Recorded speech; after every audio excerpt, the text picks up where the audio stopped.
लोमड़ी की चालाकी बनी मुसीबत। हिंदी कहानी।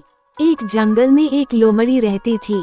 वह जब भी शिकार पर जाती थी उसके पीछे चीते पड़ जाते थे और उसे शिकार छोड़कर भागना पड़ता था। कई बार तो उसे अपनी जान बचानी भी मुश्किल हो जाती थी। इसी सब से परेशान होकर उसने एक तरकीब सोची। उसने अपने आप को चीता बनाने की सोची, लेकिन ये हो कैसे, इसी सोच विचार करते करते उसे एक उपाय सूझा। वह बढ़ई के पास जाती है। लोमड़ी, बढ़ई, मेरी पूंछ को काटकर लकड़ी की चीते जैसी पूंछ लगा दो, नहीं तो मैं तेरे बच्चों को उठा ले जाऊंगी। बढ़ई डर के मारे लोमड़ी की पूंछ काटकर लकड़ी की पूंछ लगा देता है। फिर वह एक डॉक्टर के पास जाती है। लोमड़ी, मेरा मुंह चीते जैसा पिचका दे, नहीं तो तेरे बच्चे उठा ले जाऊंगी। डॉक्टर उसका मुंह चीते जैसा कर देता है। उसके बाद लोमड़ी एक पेंटर के पास जाती है। लोमड़ी, मेरे शरीर पर चीते जैसा रंग कर दे, नहीं तो मैं तेरे बच्चों को उठा ले जाऊंगी। पेंटर उसके शरीर पर चीते जैसे रंगीन चित्रकारी बना देता है। अगले दिन वह चीतों के बीच में पहुंच जाती है। सभी चीते हैरान रह जाते हैं कि यह नया चीता तो बहुत ताकतवर है। अब वह चीतों के संग शिकार करती और मजे से चीतों के साथ बैठकर खाती थी। कोई भी उसे पहचान नहीं पा रहा था। इसी तरह कुछ दिन बीत जाते हैं।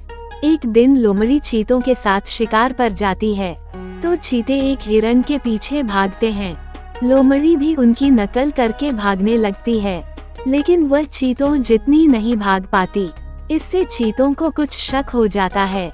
वे शाम को उससे पूछते हैं, चीता, अरे तू आज भागा क्यों नहीं, तेरे कारण शिकार हाथ से निकल गया। लोमड़ी, आज मेरी तबीयत ठीक नहीं थी, कर देखना मैं अकेले ही शिकार कर लाऊंगा। अगले दिन जब सब शिकार पर जाते हैं तभी बारिश हो जाती है। लोमड़ी का सारा रंग बह जाता है। ये देखकर चीते समझ जाते हैं, वो उसके पीछे पड़ जाते हैं। इसी भागदौड़ में उसकी लकड़ी की पूंछ भी गिर जाती है। लोमड़ी किसी तरह जान बचाकर लोमड़ियों के झुंड में पहुंच जाती है। वहां जाकर कोई उसे नहीं पहचानता। लोमड़ी, मैं लोमड़ी हूँ, मैं तो बचपन से तुम्हारे साथ रहती थी। लोमड़ी, अरे ये पता नहीं कौन है, न तो इसके हमारे जैसी पूंछ है, न इसका मुंह लोमड़ी जैसा है। इसे मार मार कर भगा दो, नहीं तो ये हमारे बच्चों को खा जाएगी। इसका मुंह चीते जैसा है। ये सुनकर सारी लोमड़ी उसे मारने दौड़ पड़ती हैं। लोमड़ी किसी तरह जान बचाकर दूर जंगल में पहुंच जाती है। अब वो न तो अपने झुंड की रही, न चीतों के झुंड की। शिक्षा अपनों के साथ रहने में ही भलाई है। दूसरों की नकल करने से अपने भी साथ छोड़ देते हैं।